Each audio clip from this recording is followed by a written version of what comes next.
Aloha, everyone. Welcome. This is our week where we get to do yoga together, and I really love getting to practice yoga with Sangha. I feel like it's so rare and special for our yoga practice to really be a practice of surrender, of going inside and releasing our attachments. You know, so often when we're meditating, like our attachments might be like our thoughts or our worries. But when we're doing yoga, we have different attachments. It might be like, how do I look in this pose? Or like, oh, my balance feels like unsteady, you know? And so it'll be a fun experiment to play with what comes up and to treat it just like your meditation practice, you know, releasing the grip, releasing the doership, and just trying to find that ease and that gentleness. And of course, Babaji says it best. Someone asks him in his book, Spiritual Practice, how can I work harder and get better at surrendering? And he says, working harder to surrender means that you let go. You let go, you relax, and you become expansive.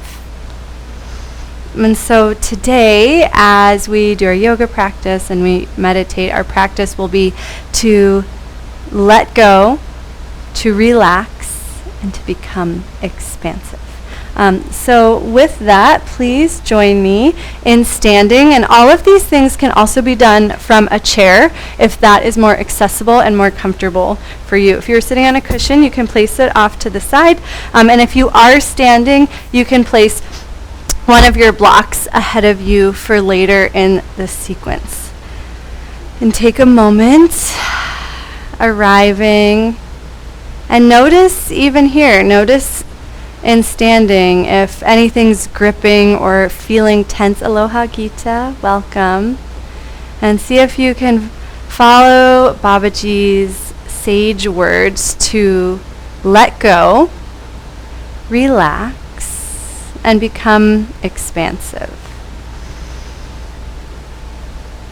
And something I love so much about yoga is it gives us something to notice, to pay attention to help keep the mind steady. Almost like our movement is our mantra in our yoga practice. So let's start either seated or standing, shifting the weight from foot to foot, and try to feel the texture of the floor underneath your feet. And it's okay to close your eyes if that doesn't mess with your balance. And then give yourself permission to lift one foot at a time if your balance allows, and let the foot land wherever it wants to, right? Maybe where you found your Tadasana wasn't where your feet actually want to be. So let this be an experiment where the feet step a little wider, they step a little narrower, maybe they turn directions. Find that place where there's the most ease in your ankles, in your feet, in your knees. There's the most ease in your knees, in your hips. And then let the rocking get smaller and smaller. Let your footprint start to sink in until eventually there's equal weight in both feet. Take a breath towards the heart. And let go, relax, and let yourself start to expand. Bring your hands to your hips and imagine you're standing on a circle. That's the perfect width of your feet. Start to shift the weight around your feet, tracing the circle. So you feel the weight in the balls of the feet, the outer edge of the foot, back to the heel. And try moving a little slower. Try to relax the toes so there's not that gripping that happens, and it might mean you don't lean forward quite as much. If at any point you need a wider stance or a narrower stance, give yourself that permission. And as you do this, try to feel not just the shifting in the foot, unless that's just captivating enough and that's all you want to focus on, that's fine. Maybe you start to feel how the knees are moving. around the feet, how the hips are actually circling too, how the spine is following and you don't need to change it. Just notice how tracing the circle with the feet translated all the way up to the crown of your head. And then find a moment at center, and when you're ready you can start to go the opposite direction. And maybe you notice on one side, like one foot, it's a little bit easier or smoother, or maybe there's a part of your foot, like the inside the ball of the foot, that it's hard to transfer the weight. That's okay. Just notice, just be patient. Remember, you're continuously letting go. There's no judgment of the body. This is just an exploration. There's no right or wrong as long as there's no pain or discomfort. Let the circles get now smaller and smaller until you're back at center, and relax your arms down. Take a breath to the heart. And then let yourself relax and become a little more spacious. And to help encourage that spaciousness, slowly start to circle the arms wide, letting them float effortlessly up to the sides. If it's comfortable, they can come a little higher. Imagine you're drawing a protective circle around yourself. And then as you exhale, you can bring your hands to the heart center and feel that protective sphere around your whole body.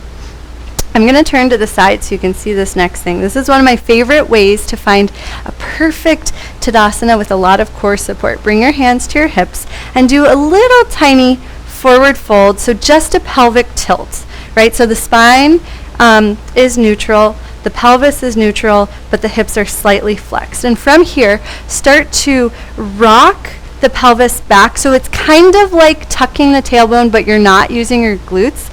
And notice as you do that how the deep core starts to engage. Can you guys feel that? How that little rocking here brightens the deep core. You almost feel like how a tube of toothpaste must feel as you squeeze the bottom to get the toothpaste out.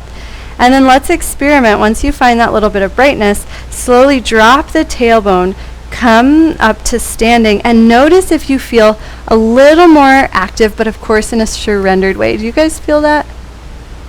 A little bit. Let's try it a couple more times. So relax completely, and then a little hip flexion here. And then when I say rocking the pelvis, it's just that the tailbone drops and then the tailbone reaches back towards the wall behind you. And it should be really tiny. You don't really want to feel too much in the spine here. And the next time the tailbone drops, that's called rocking the pelvis backward. And you should feel a little engagement in the core. And then ride that up to Tadasana. Notice any brightness there. And we're going to dial it up with some arm floats. So keeping your neutral pelvis and spine, exhale to hover the arms very slowly to the horizon. So that's in front of you. And the reason why in front of you matters is because it's going to tip your center of gravity forward, so your deep core has to engage, and actually all the way down to the soleus muscle in your shin so that you don't tip forward. So inhale, release the arms down. And now even slower, exhale, start to hover the arms in front of you. And if you're doing it right, you shouldn't feel too much in the shoulders. Should actually feel it more down in the core and in the low back. So if you're feeling it in the shoulders, try to relax more here and just gently reach forward to let the arms lift. Take a couple on your own. Nice, Gita. And notice how this very simple movement helps something deep inside brighten. And if your body hasn't figured it out yet, it's okay. Be really patient. This is something we have to surrender to, right? Just like Babaji says. And then you can relax the arms down. Start to bounce the knees. Let the shoulders bounce a little bit. If you're muted and you're alone in your room, you can bounce your voice a little. And if you're brave enough, you can do it here too. And then come back to center. And now we'll start to move a little bit more. So building on that idea of tipping the pelvis forward, we'll this time bend our knees, and so it looks like a chair pose, and we'll float the arms back in line with the torso. As you exhale, start to straighten the legs and hover the arms just like you practiced here, but now you're doing it with hip flexion. Inhale, bend the knees and reach the arms down, just a teeniest chair, and then exhale, teeny forward fold, so not too deep. The arms reach, and see if you can notice how the deep core turns on here. Take a few pulses on your own, be really gentle, and start to let the back of your body really support you here. So your hamstrings and the back of the thighs, the erectors on the back body along the spine. And if you'd like to sync this with your breath, you can inhale into the chair with the arms back and exhale to lengthen through the whole back line of the body as the arms reach forward. The next time you come into chair, shift the weight into the right foot and start to glide the left foot back any amount that feels good. Back toes are mostly forward, and then equal weight in both feet for Virabhadrasana 1. Take a moment, let the front knee bend, relax the arms down, and then slowly press into the feet. Imagine the whole body inflating like a raft, and the arms just start to float. And if the arms get tired here, you can relax them down at any time. Start to push into the back foot so the whole left side of the body lengthens and sways, but you don't want to feel this at all in your low back. You really want to feel it through the whole left side. Inhale, float the right arm down, and then exhale to hover it. Take a few of these floats here. We're letting the front of the left hip, the deep psoas muscle, engage. This is going to help us as we sit in meditation later. Adding our little side bend increases the length in the psoas. If that's not comfortable, you can do a more traditional Virabhadrasana 1. And the next time you come into the arm float, pause there, take a couple of breaths, and just make sure you're letting go. You're relaxing and becoming more spacious. You can even smile a little bit. And then float the arms back, let the body tip forward, and step onto the block in front of you. If balance is tricky for you, just stay right here with one foot on the block. If you want to play with actually stepping up onto the block, you can. So you've got a couple of different choices here. You can play with just shifting the weight forward but not lifting the back foot, or you can actually lift all the way onto your block. And if you're on your block and it feels comfortable, you can take some leg swings. And the most important thing here is to keep the pelvis neutral, because it's going to want to tip forward and back, but we're trying to strengthen our core here. So by stabilizing the pelvis, you might start to feel some warmth deep in the hips. It's cute. I can see little feet coming into the frame from Konalani. And then if you'd like to, you can pause for a moment in a tree, or you can step the foot back down and take an elevated Virabhadrasana 1, couple of different options. Nice. And then let's all step off the block and pause in Tadasana.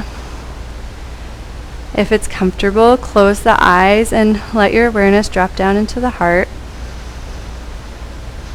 Notice any warmth that's built in any of your muscles. Maybe you even feel a tingling somewhere in the body. Notice if it's easier to let your awareness drop inside. And then we'll go through that same sequence on the second side, starting with our chair poses. So I'll turn the other way just so that you can see my spine here.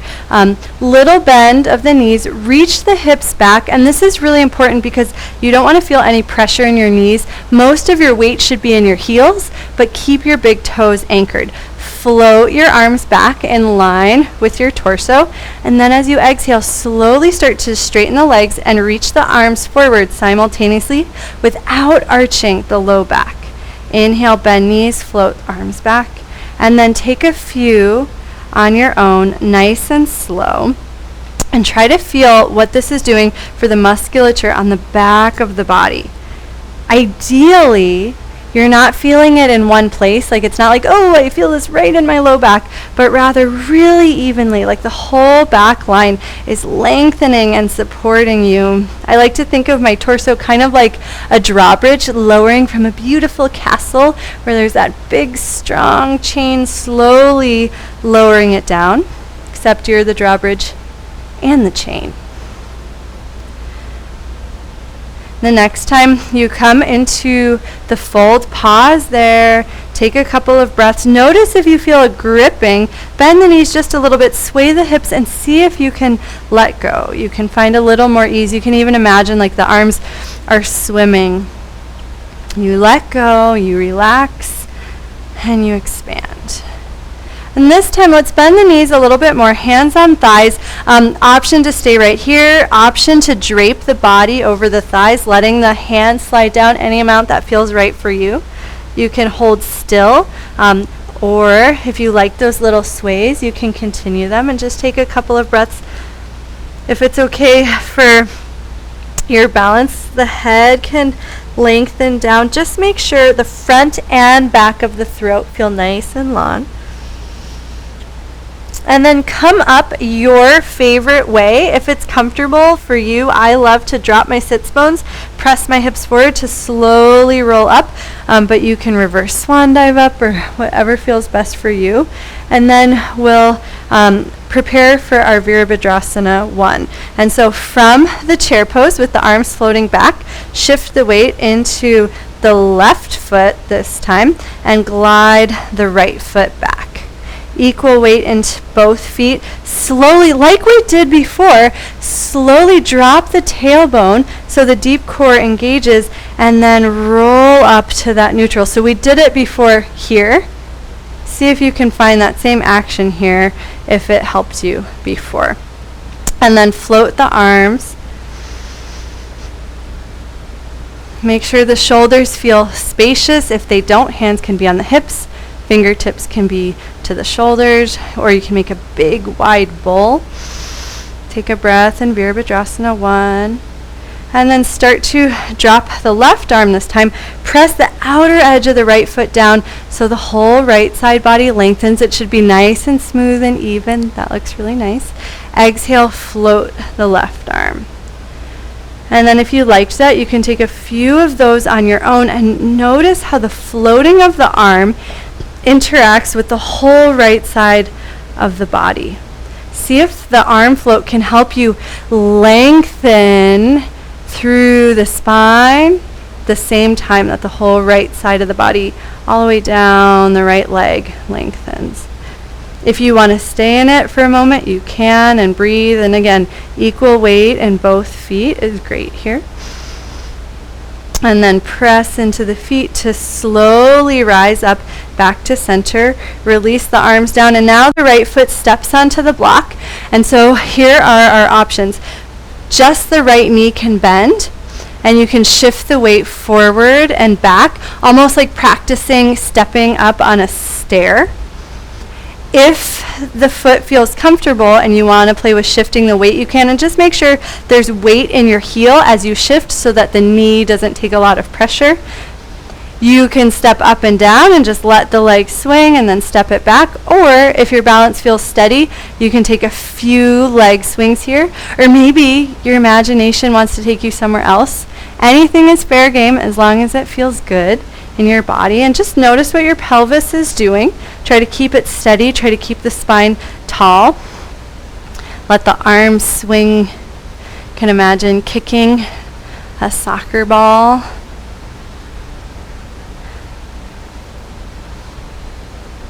And then pause. Option for a tree, or option for a Virabhadrasana 1 with the foot up on a block. And then wherever you are, Let your focus drop into your heart and try to feel content with what your body can do in this moment. Even if it's not what your mind wants, try to let that go.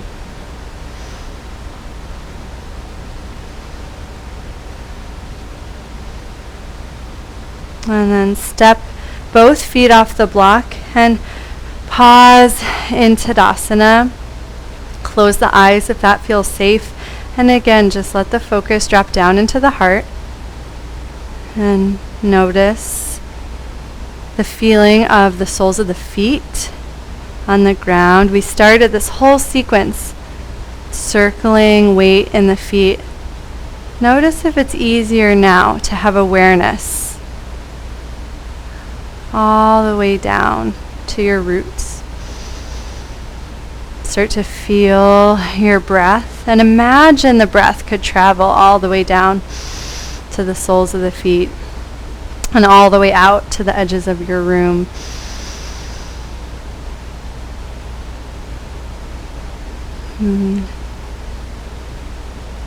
Even as you expand, or maybe even especially as you expand, try to feel that anchor point deep, deep in the center of the heart.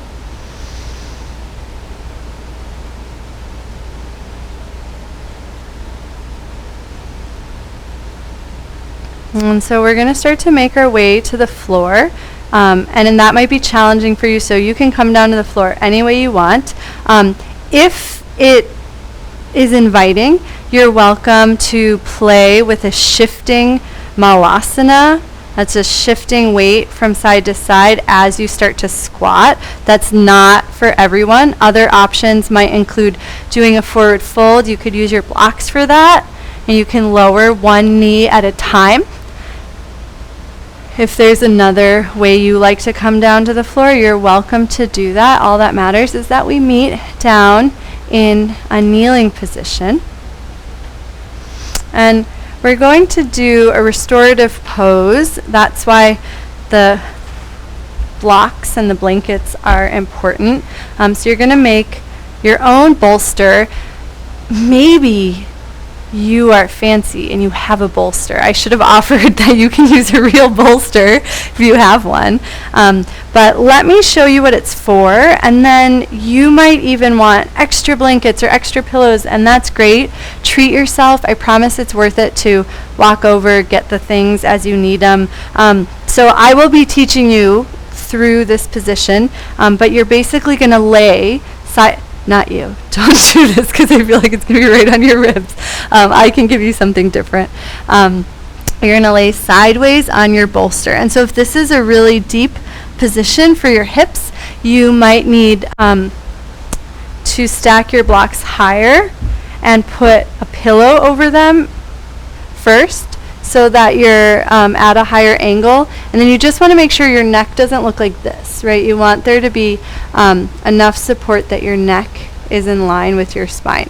If you're not sure, just make sure I can see you, and then I can give you tips. Cool. And so from the kneeling position, if you already know this one, you can go right into it. Otherwise, you can follow along with me. Shift the hips over to the right. Your bolster's off to the right-hand side. And then the right knee points forward, and then the left leg does whatever is most comfortable for you. So some people might actually like the left knee pointed, almost like it's in a line with the bolster, but if that's too much, it can be less of an angle, kind of like Bharadvajasana. And then before we go into it, I love to do a little side bend. It's almost like preparing that space, and push the right leg down into the earth so you feel the connection between the right side body and the outside of the right hip. And then from there, you can let that space start to close, and the hands frame the bolster. And then keep ever so gently pushing the outside of the right leg down so that you have support in the outside of the hip as you release down. And then I'm noticing that my head needs a little extra support, so you can fold your blanket over or grab a pillow or a cushion. You might have your meditation cushion nearby. And just make sure this feels really cozy. Like if you fell asleep here and you woke up in 4 hours, you would feel really refreshed and not have a kink anywhere in your body.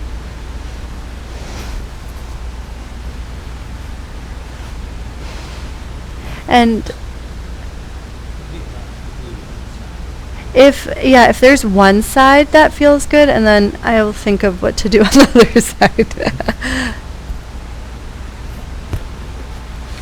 And then eventually, when you have all the pillows and blankets that you need, and don't be shy, it's worth it to get up and go get it. I'm getting up and getting one. I'm trying to be a good example.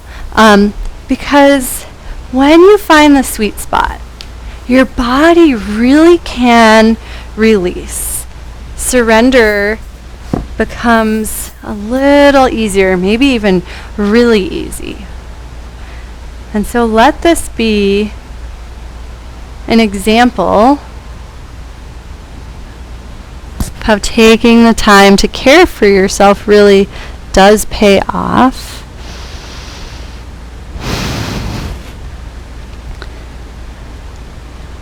And then when you're all set, you can start to relax. Close the eyes if that feels comfortable.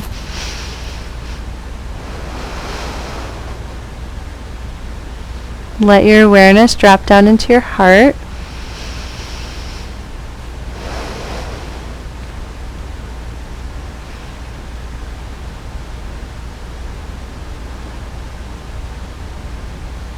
And imagine with each breath you're letting go of any tension in the body.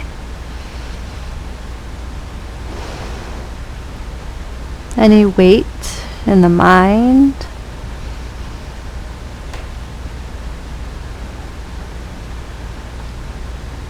Any emotional baggage.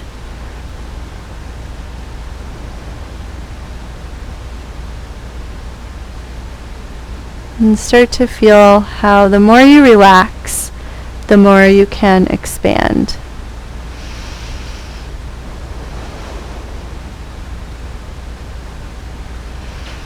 And we'll be here for one more minute, which is about 5 to 7 breaths.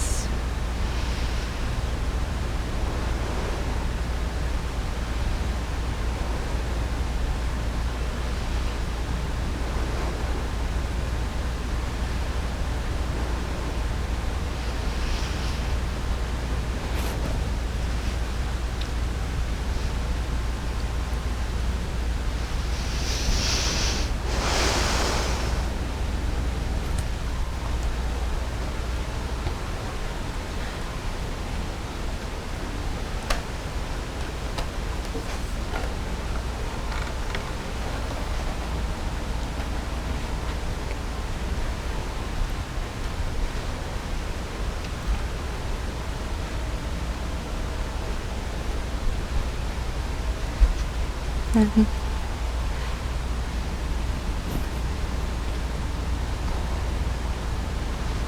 And before we move, just follow your breath and let it awaken your whole body.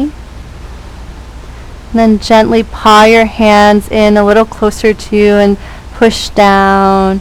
Push into that outer right hip, outer right ankle. If it feels right, you can take another of those side bends. You can even extend the left leg at this point and take a bigger side bend if that feels inviting. And then eventually come up to center and pause at center and just witness the right side of your body.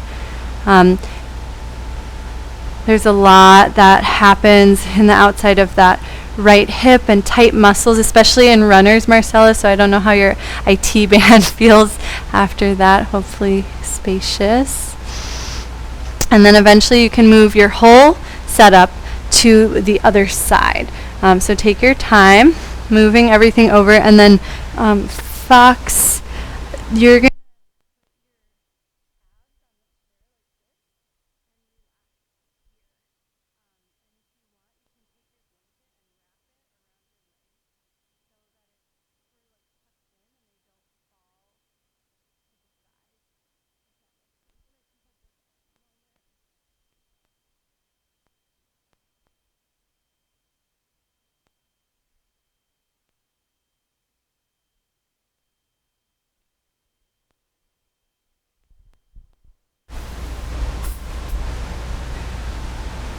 And because you've already done the first side, I'll give more time for silence on this round, but I will help just set it up. So from kneeling, the hips come over to the left, and then you can point the left knee so it's perpendicular with the blanket, and then the right knee comes wherever is comfortable. If it's comfortable to bring it back, you can do that, but if it's more comfortable to stack the legs, that's fine too.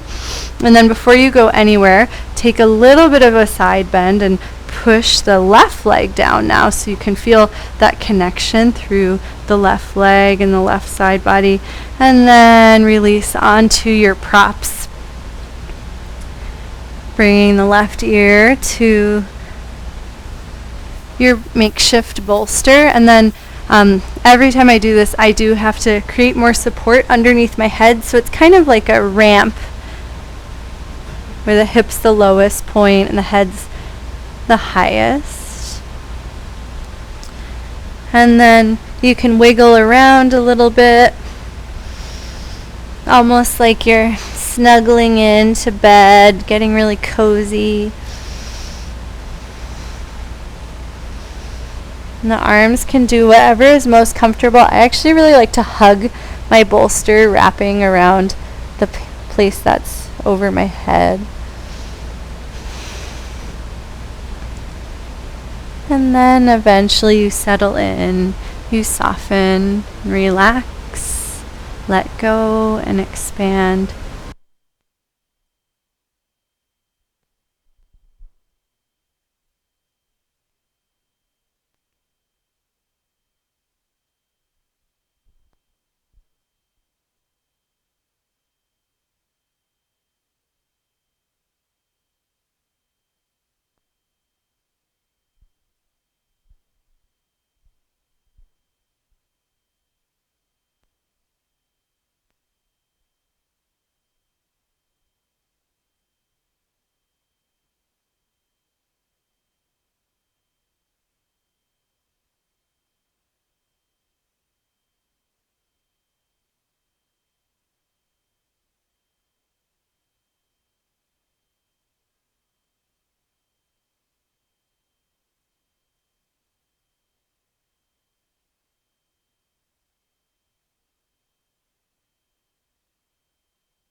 Take a conscious breath.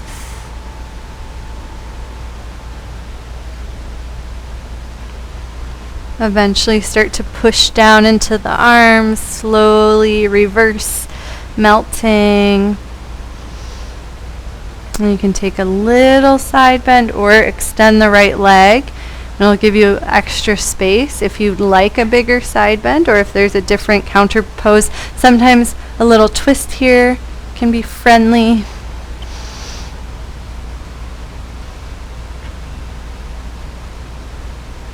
And take your time with your counter pose, but eventually come up to center, and we will take time to set up a comfortable meditation seat in a moment. But first I just want you to feel now both sides after that restorative pose. Any sense of expansion that has been revealed through relaxing in your body and in your mind. And now we can prepare for meditation. So feel free to move to a chair. Feel free to use all of the props that you have around you to make your seat very, very supportive.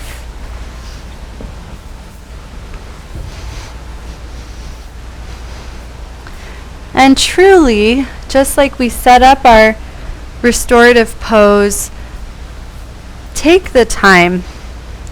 You know, all of you are meditation practitioners. You know what your seat is, but sometimes we come into our seat in the exact same way, even though our body is a little bit different that day.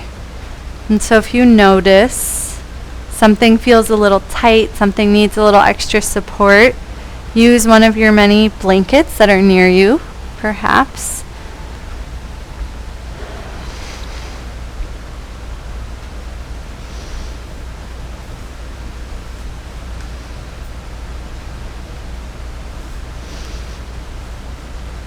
And again, just like our restorative pose, give yourself the opportunity to wiggle around a little bit, to make little adjustments, to make sure you feel supported.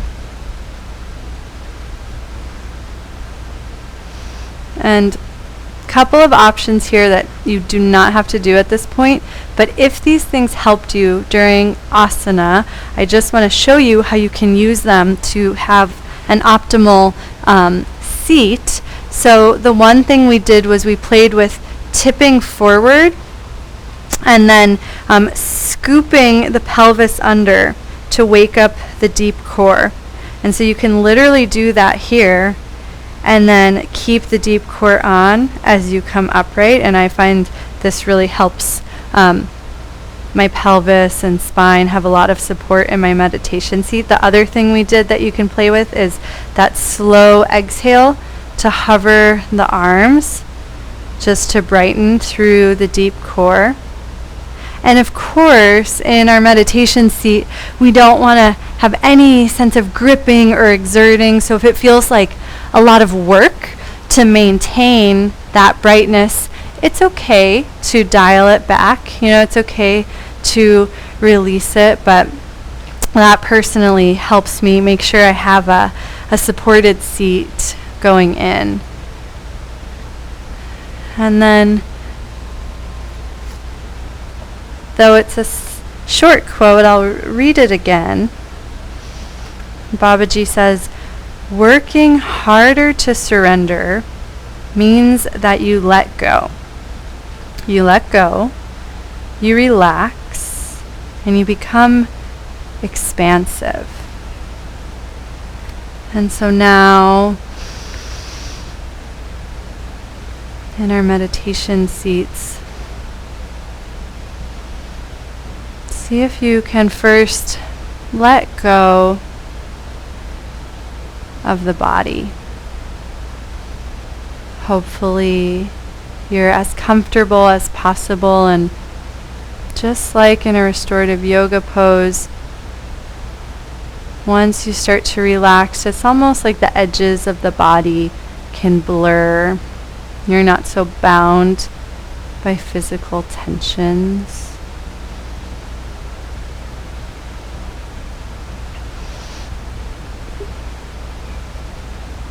And I always find as I relax and let go of manipulating the body or even focusing on it, it's like my breath is just right there.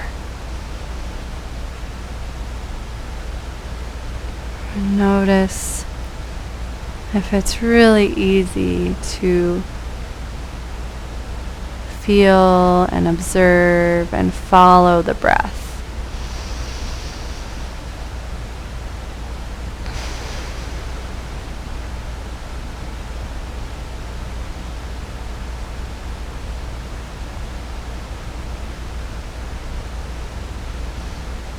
Mm. Without changing the breath, just notice how it interacts with your heart center.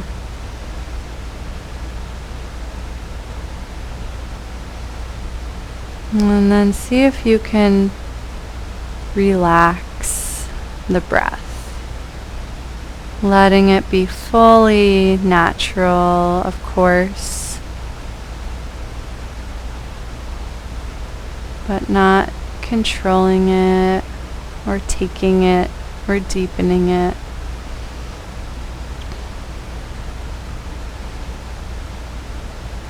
And notice how smooth it can become.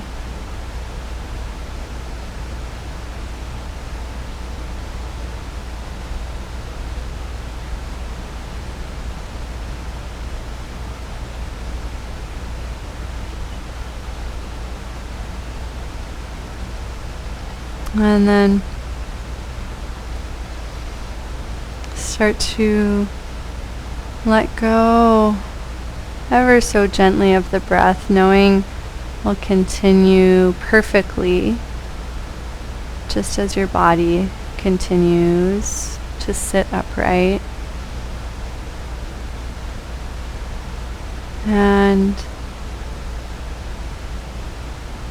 start to repeat a mantra. You can choose Om Namah Shivaya, or if you have a Sankalpa or mantra that you use all the time, you're welcome to use that instead.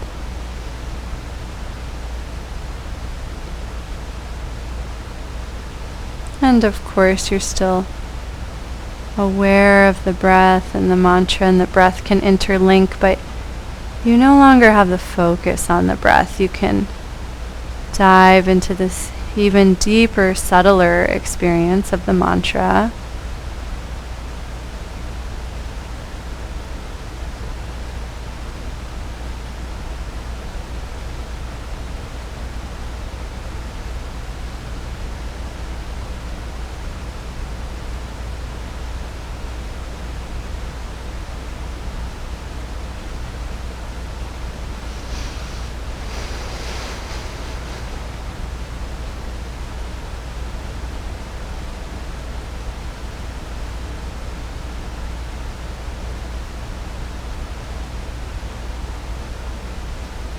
And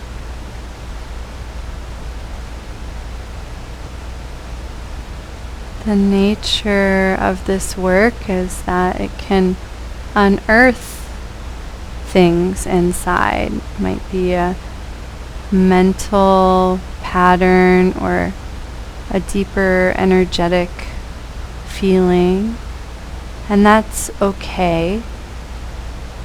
That's natural. We can use the Babaji quote to inspire us in those moments that something comes up during your meditation. You let go. You relax. And you become expansive. And so now we have about 15 minutes to work with that.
As you release your practice, give yourself the opportunity to just be in the space that you've cultivated. Then yet again, see if you can let go, relax, and expand.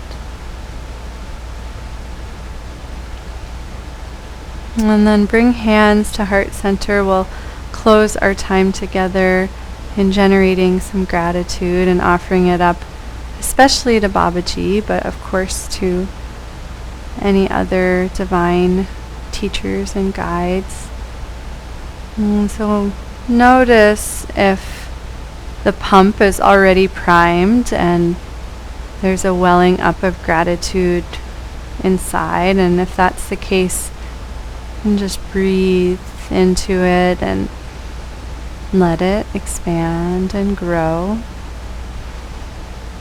And if you need an aid in generating gratitude or helping it expand, try thinking of someone or something that you're really grateful for, someone you really love, or an amazing opportunity, some good news, and try to feel that opening that automatically happens in the heart center. And it's like a door you can walk through and enter that source space inside.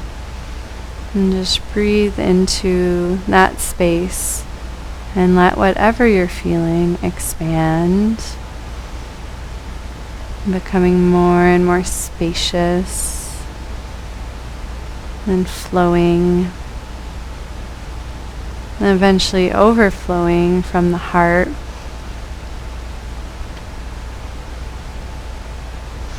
And we won't do the full gratitude practice. We'll just take that gratitude from the heart and let it rise up to the crown of the head, and then up to your highest self, to Babaji, and to any of your cosmic connections, Ganesh, Tara. And take a couple of breaths to offer that up.